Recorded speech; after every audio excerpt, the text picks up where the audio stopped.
नमस्कार साथियों, एक बार फिर से आप सभी का स्वागत है आपके यूट्यूब चैनल इंग्लिश विद विकास झा में।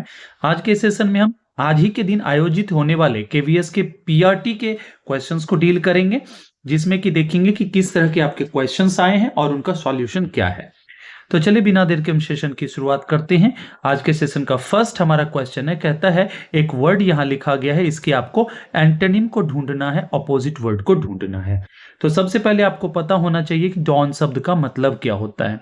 डॉन शब्द का मतलब होता है उषा काल। उषा काल का मतलब क्या है कि जब हम देखते हैं रात ढल गई है, रात खत्म होने वाली है और सूर्योदय होने वाला है, तो इस समय को हम बोलते हैं डॉन, जहां पे रोशनी और अंधेरा दोनों आपको मिक्सचर मिलता है, दोनों का आपको मिक्सचर मिलता है। तो इस प्रहर को हम बोलते हैं डॉन। आप देखेंगे जब सनराइज की बात करते हैं तो ये सनराइज से पहले का समय है डॉन, ठीक है ना। अर्थात ये इसका एंटोनिम नहीं होगा, कहीं ना कहीं से संबंध है जहां पे रोशनी और अंधेरा दोनों है।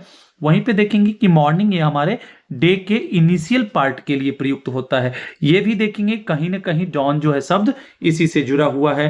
वहीं अगर हम बात करें डस्क की, तो डस्क जो है ये शाम के समय के लिए प्रयुक्त होता है, जब आपकी रोशनी खत्म हो रही है, सूर्य ढलने वाले हैं और अंधेरा छाने वाला है। मतलब that is the mixture of light and darkness. तो इस समय के लिए हम क्या यूज करते हैं, डस्क यूज करते हैं। और इसका हिंदी होता है गोधूली वेला। ये ध्यान रखना है आपको, गोधूली वेला, ठीक है ना। अर्थात ये आपका करेक्ट आंसर हो जाएगा डॉन के एंटोनिम के रूप में। चलिए नेक्स्ट की ओर बढ़ते हैं। यहां पे क्या करना है आपको, जम्बल्ड ग्रुप्स ऑफ वर्ड्स को एक मीनिंगफुल सेंटेंस में कन्वर्ट करना है। अब देखेंगे यहां पे जितने भी ऑप्शंस हैं, सबसे पहले कोशिश कीजिए कि हम सब्जेक्ट की तलाश करें। तो देखेंगे कि सब्जेक्ट हमारा एकमात्र ऑप्शन सी से शुरुआत हो रहा है। इसमें देख रहे हैं too many science fiction movies, ये ठीक है, ये भी हम देखेंगे कि सब्जेक्ट के तौर पे कार्य कर सकता है। लेकिन इसके बाद किस चीज की आवश्यकता होगी, वर्ब की। तो कोई दूसरा ऑप्शन नहीं है जहां पे हम देखेंगे कि वर्ब आ रहा हो, जिस कारण से ये आपके सेंटेंस को शुरू नहीं कर सकता है। और क्या हो जाएगा, ऑप्शन नंबर थर्ड जो है आपका खत्म हो जाएगा। देखेंगे यहां पे आप प्रीपोजिशन से शुरू कर रहे हैं और देयर का प्रयोग कर रहे हैं, जो कि हमारा पॉजिटिव एडजेक्टिव है। ये किससे संबंध बता रहा है नहीं पता चल रहा, तो ये भी सेंटेंस की शुरुआत नहीं कर सकता है। ऑप्शन नंबर दूसरा भी आपका खत्म हो गया। वहीं देखेंगे कि ऑप्शन नंबर सी सेंटेंस की शुरुआत कर सकता है। और जितने भी आपके ऑप्शन है उसमें सिर्फ और सिर्फ फोर्थ के पास ऐसा है जो सेंटेंस की शुरुआत कर रहा है सी से। वैसे भी देख लेंगे क्या है, we have seen too many science fiction movies. हम लोगों ने देखा है, बहुत सारे साइंस फिक्शन मूवीज को देखा है, ठीक है ना। अर्थात सी के बाद हम देख रहे हैं ए हो गया हमारा। अबाउट रोबोट्स, किसके बारे में देखा है, तो जिसमें रोबोट्स की बात की गई है, अर्थात डी हो जाएगा। अगेंस्ट देयर ह्यूमन मास्टर्स, मतलब जो रिबेल कर देते हैं किसके खिलाफ, तो अपने ह्यूमन मास्टर्स के खिलाफ। अर्थात ये सही ऑर्डर आपका हो जाएगा, जिससे कि एक मीनिंगफुल सेंटेंस बन जाएगा। चलिए नेक्स्ट की ओर बढ़ते हैं। नेक्स्ट से आप में पूछा जा रहा है कि यहाँ पे आपको एक सुटेबल आर्टिकल का प्रयोग करना है, जिससे कि ये सेंटेंस कंप्लीट हो जाए, मीनिंगफुल हो जाए। कहता है not dash word was uttered in the library. कहता है लाइब्रेरी में एक भी शब्द नहीं बोला गया था। मतलब यहां हम इन जनरल बात कर रहे हैं, कोई पर्टिकुलर वर्ड की बात नहीं कर रहे हैं जिसके कारण से आप द लगा देंगे। यहां पे आप इन जनरल बात कर रहे हैं कि कोई भी व्यक्ति एक भी शब्द नहीं बोला। और एक के सेंस में हम क्या करते हैं, ए या एन का प्रयोग करते हैं। किस सेंस में, वन के सेंस में। और देख रहे हैं कि इसका जो शुरुआती जो साउंड है वो है कॉन्सोनेंट, जिस कारण से हम क्या करेंगे, ए का प्रयोग करेंगे। अर्थात आपका ऑप्शन नंबर दो जो है करेक्ट आंसर हो जाएगा। चलिए नेक्स्ट की ओर बढ़ते हैं। कहता है he could not give a reply to the question that I asked him. यहां आपसे पूछा गया है कि बताइए ये किस तरह का क्लॉज है।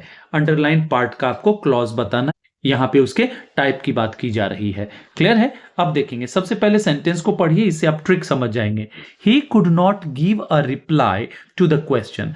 ही सब्जेक्ट है, कुड नॉट गिव ये आपका वर्ब हो गया, वर्बल फ्रेज हो गया। यहां पे कहता है ए रिप्लाई, ये हमारा ऑब्जेक्ट है। टू द क्वेश्चन ये भी आपका ऑब्जेक्ट है। क्लियर है। अब देखिए कहता दैट आई आस्क्ड हिम, जो मैंने पूछा।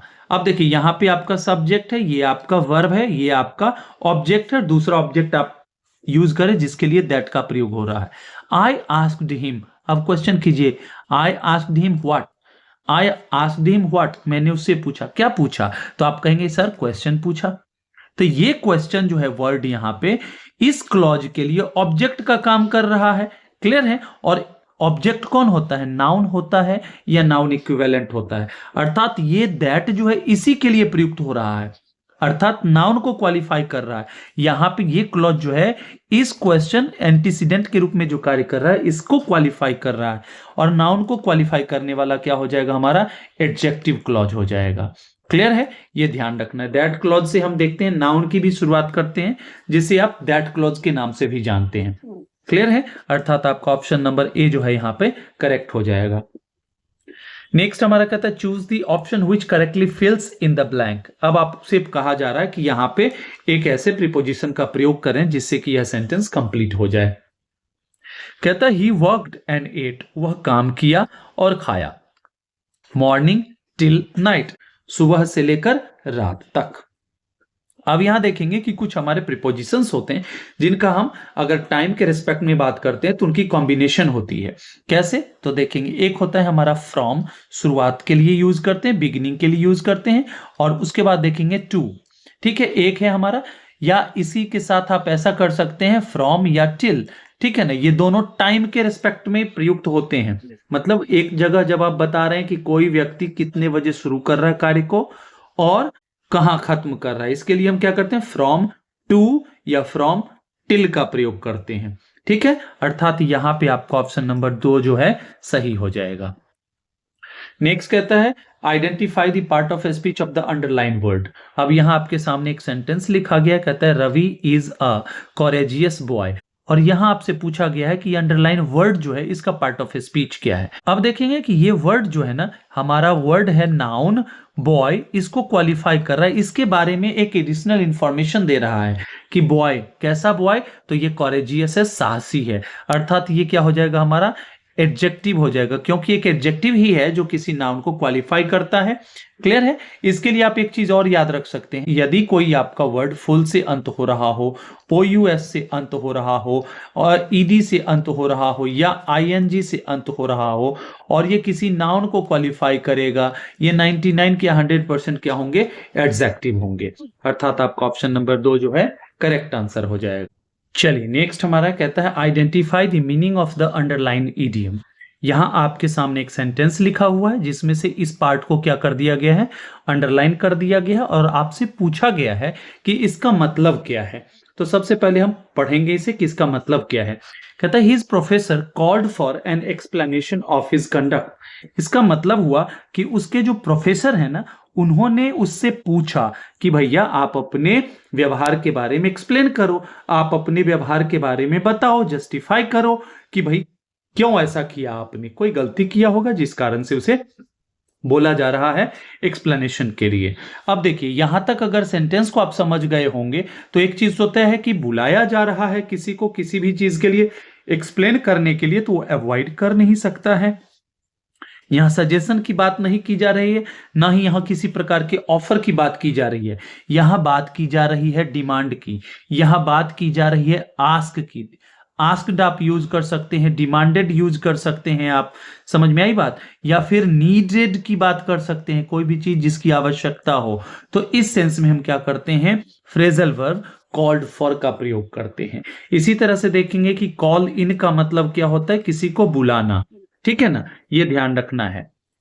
चलिए नेक्स्ट हमारा है जिसमें आपसे कहा जा रहा है कि ये हमारा सेंटेंस है, इसको आपको बदलना है, इसका वॉइस आपको बदलना है।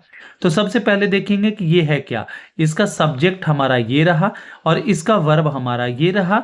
ठीक है ना, ये हमारा वर्ब रहा। अब देखेंगे कि ऑब्जेक्ट की कमी है। अब देखना है कि अगर एक्टिव वॉइस में है तो पैसिव बनेगा नहीं, तो सबसे पहले इस चीज का वेरिफिकेशन करना है कि ये किस वॉइस में है।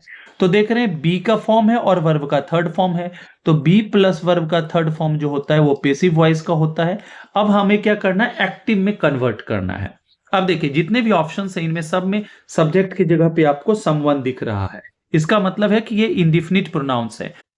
और किसी भी वाक्य में जब someone, somebody, no one, nobody, everyone, everybody ये जब काम करते हैं सब्जेक्ट के रूप में, तो जब इनका हम पैसिव बनाते हैं तो इनका लोप कर दिया जाता है, जिसके कारण से हम देख रहे हैं यहाँ पे समवन का प्रयोग नहीं किया गया है और हमने यहाँ क्या किया, इनको बिठा दिया। ठीक है, अब देखना हैव बीन कट। तो देखेंगे हैव के बाद वर्ब का थर्ड फॉर्म है मतलब प्रेजेंट परफेक्ट टेंस। तो प्रेजेंट परफेक्ट टेंस का क्या होता है? Active form. तो हम देखेंगे ये होता है हमारा, और ये हमारा वर्ब का ये थर्ड फॉर्म है, तो यहां आ जाएगा कट। और यहां देखेंगे कि समवन हमारा वन है, सिंगुलर का बोध कराता है, तो ये हो जाएगा हैज कट, मतलब someone has cut the electrical wires. यही आपका करेक्ट आंसर हो जाएगा। अब कहेंगे कि ये क्यों नहीं होगा, यहां देखेंगे सेकेंड फॉर्म है, आपने देखा यहां पे हमारा प्रेजेंट परफेक्ट का पेसिव वॉइस है और इसका एक्टिव वॉइस भी प्रेजेंट परफेक्ट का ही होगा। और वही देखेंगे कि यहाँ डिड का प्रयोग है जो कि ये भी पास्ट के लिए प्रयुक्त होता है, पास्ट इंडिफिनिट का, ये भी नहीं होगा आपका। समवन हैज बीन कटिंग, यहाँ आपने क्या किया, टेंस ही चेंज कर दिया। यहाँ बात की जा रही है प्रेजेंट परफेक्ट में, यहाँ पे है प्रेजेंट परफेक्ट कॉन्टिन्यूअस, जिस कारण से ये भी आपका ऑप्शन छट गया, अर्थात ऑप्शन नंबर 1 जो है आपका करेक्ट आंसर हो जाएगा। नेक्स्ट हमारा है one of the parts of the following sentence may और may not have an error, identify the one with the error.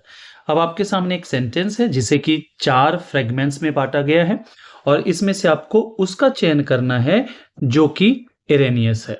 तो सबसे पहले सेंटेंस को पढ़ेंगे। कहता है idioms used to convey a message in a more creative way are like the spice that make your writing flavourful. इसमें कहा गया है कि इडियम्स जो है ना वो एक ऐसे मैसेज को कन्वे करता है जो बहुत ज्यादा क्रिएटिव होता है, और वो कैसा होता है, तो लाइक स्पाइस। अब यहां बात की गई है लाइक स्पाइस, अब इसे समझेंगे। यहां पे हमने देखा कि सब्जेक्ट जो हमारा है इडियम्स, ये हमारा प्लूरल है, क्लियर है। और यहां देख रहे हैं इसके कॉम्प्लीमेंट के रूप में स्पाइस का प्रयोग किया गया है, मीन्स इसे हम ऐसे ही बोल सकते हैं idioms are like the spices. मतलब जब हमारा सब्जेक्ट प्लूरल है तो उसका कॉम्प्लीमेंट भी प्लूरल होगा, अर्थात यहां पे देखेंगे कि कोई गलती है और इसी पार्ट में आपको सुधार करने की आवश्यकता होगी। और साथ ही साथ एक चीज और देखेंगे, यहां पे हमारा ये क्या है, ये हमारा है रिलेटिव प्रोनाउन, और रिलेटिव प्रोनाउन के बाद जो वर्ब प्रयुक्त होता है उसका निर्धारण होता है रिलेटिव प्रोनाउन के एंटीसीडेंट के द्वारा। और एंटीसीडेंट यदि प्लूरल है तब हम देखेंगे कि यहाँ पे प्लूरल वर्ब का प्रयोग होगा। और ये तो सही है हमारा, लेकिन ये स्पाइस को अब जब स्पाइसेस करेंगे तभी जाकर के ये फ्रेगमेंट भी आपका सही होगा। अर्थात हम अगर इस पार्ट को सही कर दें तो पूरा का पूरा सेंटेंस हमारा सही हो जाएगा, अर्थात ऑप्शन सी है जिसमें कि कोई गलती है। क्लियर है? चलिए देखते हैं लास्ट क्वेश्चन को। कहता है choose the option nearest in meaning to the word given below. अब आपसे पूछा गया है कि इसका सिनोनिम क्या होगा, ठीक है ना, इसके पर्यायवाची शब्द के बारे में आपसे पूछा जा रहा है। तो सबसे पहले जानना होगा इनॉर्मस का मतलब क्या होता है। इनॉर्मस का मतलब होता है ह्यूज, इसका मतलब होता है ह्यूमंगस, इसका मतलब होता है कॉलोजल, इसका मतलब होता है कॉलोजल, कोई भी चीज जो बहुत बड़ा है, बिग है, ठीक है ना, एटसेट्रा, ठीक है ना। अब देखेंगे कि इसमें कौन सा वर्ड है जो इस तरह के मीनिंग को कन्वे करता है। वीक मतलब कमजोर, ये कतई नहीं हो सकता। टाइनी मतलब होता है छोटा, स्मॉल की बात कर रहे हैं, मिनिएचर की बात कर रहे हैं। और वहीं वास्ट की बात करें तो वास्ट बहुत बड़ा होता है, विस्तृत होता है, जो इसके करेक्ट सिनोनिम के रूप में कार्य करेगा। और वहीं स्ट्रॉन्ग इसके सिनोनिम के रूप में कार्य नहीं करेगा, अर्थात आपका ऑप्शन नंबर 3 जो है करेक्ट आंसर हो जाएगा। क्लियर है? चलिए फिर मिलते हैं नेक्स्ट सेशन में, तब तक के लिए शुभ विदा।